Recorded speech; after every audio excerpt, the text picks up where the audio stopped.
बिस्मिल्लाहिर्रहमानिर्रहीम। Questions discuss करते हैं। क्वेश्चन नंबर पार्ट 21 है, एमसीक्यूज़ का पेपर है और इसमें 2004 का पेपर है हमारे पास। IGCSE 0625 इसका कोड है। क्वेश्चन है, vertical stick is dipped up and down in the water at the point P. Point P पे हम एक वर्टिकल स्टिक को डिप कर रहे हैं, जैसे पानी में उसको ऊपर नीचे आप डिप करते हैं। तो in the 2 seconds 3 wave crests are produce. 2 second में 3 वेव के क्रस्ट प्रोड्यूस हो रहे हैं on the surface of the water. Wave crest आपको दिखाए भी गए सर्कल्स की फॉर्म में, ये आपके पास हैं। Which statement is true? Distance x is the amplitude of the wave. देखें जी, x एम्पलीट्यूड नहीं है। x को आप वेव लेंथ तो कह सकते हैं लेकिन एम्पलीट्यूड नहीं कह सकते। इसी तरह से y जो है वो वेवलेंथ नहीं है, क्योंकि वो तो 2 वेवलेंथ के इक्वल आ रही है, क्योंकि वेवलेंथ आपके पास होती है मैं आपके सामने शो कर देता हूँ, यहाँ पे देख लें। वेवलेंथ होती है आपके पास एक क्रस्ट से लेकर दूसरे क्रस्ट तक का डिस्टेंस वेवलेंथ होती है। तो ये आपकी वेवलेंथ बनेगी यहाँ से यहाँ तक, यानी x को आप कह सकते हैं ये वेवलेंथ है, लेकिन y नहीं है। हाँ, y जो है वो 2 टाइम्स ऑफ द वेवलेंथ के इक्वल है। दूसरी चीज़ वो आपसे कह रहा है कि each circle represent a wave front. बिल्कुल सही है, ये सारे के सारे सर्कल्स वेव फ्रंट को रिप्रेजेंट करते हैं।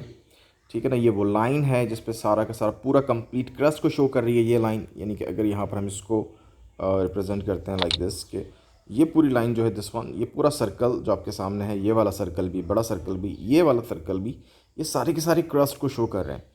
ठीक है ना, कंप्लीट क्रस्ट एक ऐसी लाइन है जो पूरे क्रस्ट को शो कर रही है, इसको वेव फ्रंट कहा जाता है। वेव फ्रंट बिल्कुल सही कहा जाएगा, ये थर्ड पार्ट है। फोर्थ पार्ट है, the frequency of the wave is 3 hertz. बिल्कुल नहीं है। देखें, क्वेश्चन को क्लियरली पढ़ लें तो 2 सेकंड में 3 क्रस्ट प्रोड्यूस हो रहे हैं। तो फ्रीक्वेंसी होती है number of crust produce in the 1 second. अगर ये 3 क्रस्ट 1 सेकंड में प्रोड्यूस हो रहे होते तो हम कह सकते थे कि फ्रीक्वेंसी 3 हर्ट्ज है, लेकिन यहाँ पे ये फोर्थ पार्ट पॉसिबल नहीं होगा। तो C option will be the correct one.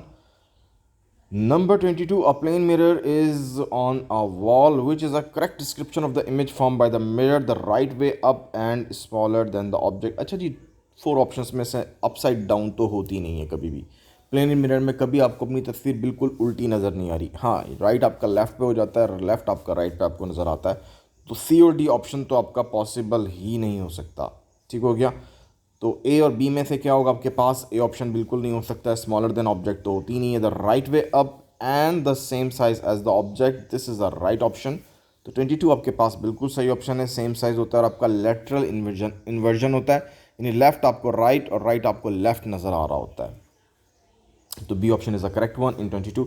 In 23, the diagram shows a ray of the light entering a block of the glass. Which numbered angles are the angle of the incidence and the refraction? बहुत simple है, angle of incidence हमेशा incident ray और normal के दरमियान बनता है। Angle of refraction हमेशा refracted रे और नॉर्मल के दरमियान बनता है। तो आपके पास जो एंगल ऑफ इंसिडेंस होगा वो होगा एंगल 2, बिल्कुल सही। और जो आपके पास एंगल ऑफ रिफ्रैक्शन होगा वो होगा एंगल 4। क्यों? इसलिए कि ये है आपकी इंसिडेंट रे। ठीक है जी, this one is the incident ray, ये आपकी इंसिडेंट रे है और ये आपका नॉर्मल है। तो नॉर्मल और इंसिडेंट रे के दरमियान जो एंगल बन रहा है वो यही एंगल है जिसको हमने एंगल 2 कहा है, दिस वन। इसी तरह से आपकी जो रिफ्रैक्टेड रे है उसके दरमियान और नॉर्मल के दरमियान जो एंगल बन रहा है वो एंगल 4 बन रहा है। तो ऑप्शन पे चलते हैं और आई होप कि राइट ऑप्शन आपको क्लियर हो जाना चाहिए। तो राइट ऑप्शन आपका है डी, जिसमें एंगल ऑफ इंसिडेंस 2 है और एंगल ऑफ रिफ्रैक्शन 4 है। ठीक हो गया जी। नेक्स्ट MCQs नंबर 24 की तरफ चलते हैं। The rays of the light falls on a converging lens as shown. Parallel beam of light जब भी कन्वर्जिंग लेंस से टकराती हैं तो वो एक पॉइंट पे फोकस होती हैं। तो हम ऑप्शंस में जाके देखते हैं कि कहाँ पे ये रे फोकस हो रही हैं। ए और बी में तो बिल्कुल फोकस नहीं हो रही, तो ये पॉसिबल ही नहीं हो सकता। हाँ, सी और डी में फोकस हो रही हैं, लेकिन अब सी और डी में से हमने सेलेक्ट करना है एक को। कौन सा सेलेक्ट करेंगे? ये बात जहन में रखिएगा कि हर वो रे ऑफ लाइट जो कि सर्कल के लेंस के सेंटर से पास करती है वो हमेशा स्ट्रेट लाइन में ट्रैवल करती है, कभी भी अपने रास्ते से डेविएट नहीं करती है। देखें, अगर आपको मैंने स्क्रीन के ऊपर ये डॉट लगाया है, ये है लेंस का सेंटर जिसको हम कहते हैं ऑप्टिकल सेंटर। और ये बात आप अच्छी तरह जानते हैं कि वो रे जो ऑप्टिकल सेंटर से गुजरती है वो स्ट्रेट पास करती है। तो कौन से दोनों ऑप्शंस में से रे स्ट्रेट पास कर रही है?